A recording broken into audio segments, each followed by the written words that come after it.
Standing at the Palais de Chaillot, looking at the Eiffel Tower.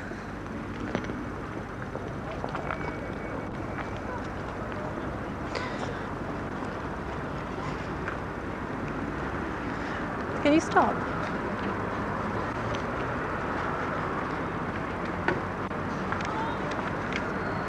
The Eiffel Tower is made of over 15,000 pieces of metal. At the moment it weighs 7,000 tons, but it's presently under reconstruction to have all the nuts and bolts replaced in order to reduce the weight by 1,000 tons. From the top you can see from about 50 miles on a clear day. Now we're looking at the main city of Paris from the Palais de Chaillot. Across there to the École Militaire behind the Eiffel Tower, and that dome you can see is the dome of Les Invalides, where Napoleon's tomb is. Further across you can just make out the two twin towers of Notre Dame and the tall spire in between. Further on to our left will be Sacré-Cœur, but we can't see it because of the trees in the way. Looking directly down onto the gardens in front of the Palais de Chaillot. Unfortunately they haven't switched on the fountains for us, but in the back you can see underneath the Eiffel Tower was once a parade ground for the military from the academy further on. Now it's a pleasant garden where Parisians walk. Palais de Chaillot. It was built for an exhibition in Paris in 1937 and now houses 3 museums. The Museum of the Navy, the Museum of Man and the Museum of French Monuments. There's also a theatre here which seats 3,000 people. And sitting in front of the military academy, just looking through the book.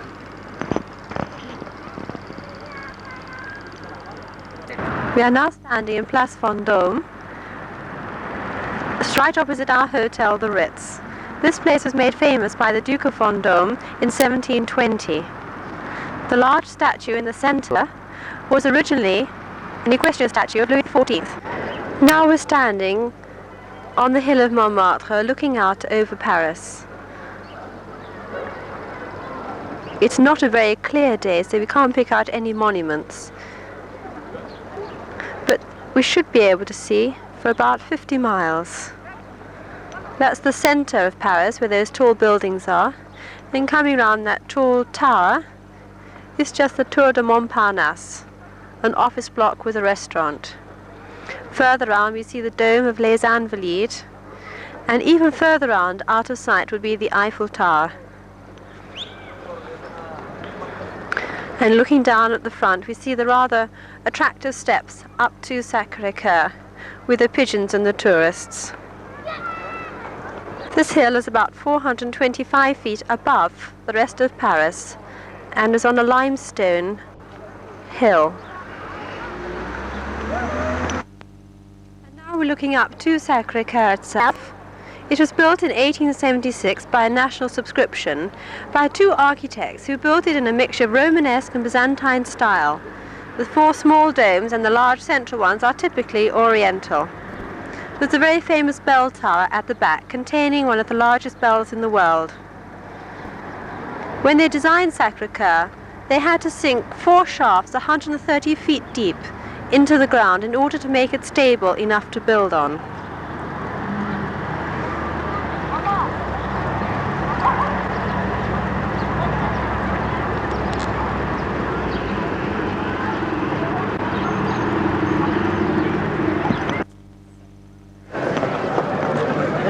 And now we're standing in Place du Tertre,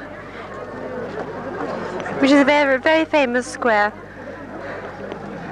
for the painters and the tourists who come and watch the painters and sit in the cafes and watch the world go by. It was once used as a very famous meeting place for the writers and the artists of several years ago.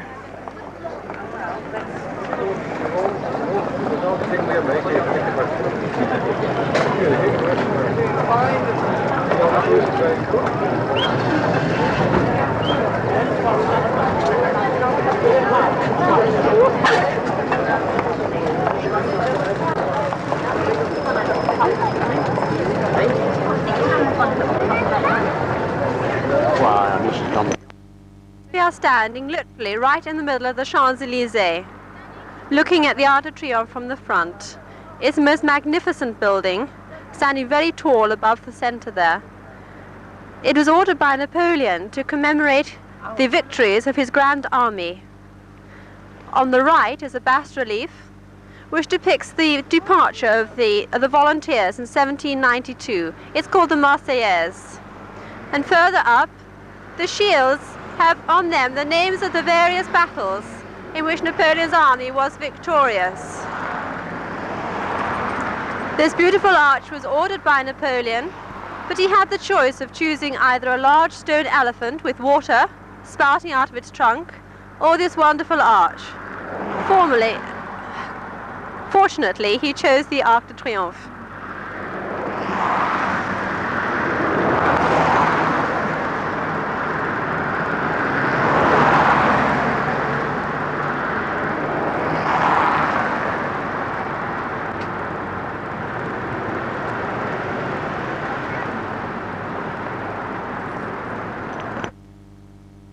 Looking in the other direction down the Champs-Élysées towards Place de la Concorde.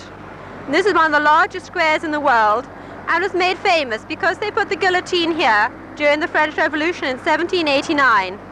The obelisk in the center was a gift from the Palace of Luxor in Egypt.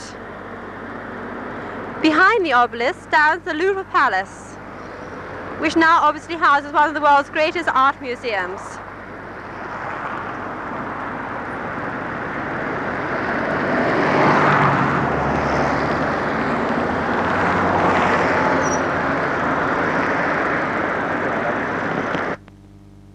Now we're driving in a taxi down towards Place de la Concorde, down the Champs-Élysées.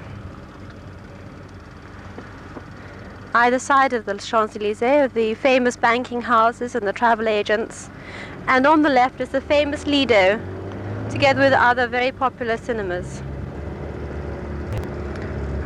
On the right we're passing a very popular cafe with the nobility and the heads of state and famous cinema personnel who come to Paris. Puget.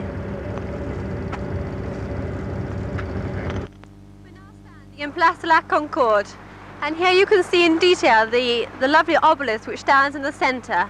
On it are hieroglyphics depicting the life of Ramesses II. They obviously thought that an Egyptian obelisk was completely neutral and not political at all. At one stage there was a statue of Louis XIV here. The fountains at the far end are reproductions of those in St. Peter's Square in Rome. And further at the back we can just see the Madeleine, which was another monument to the Grand Army that Napoleon had built. It's a typical Corinthian style temple.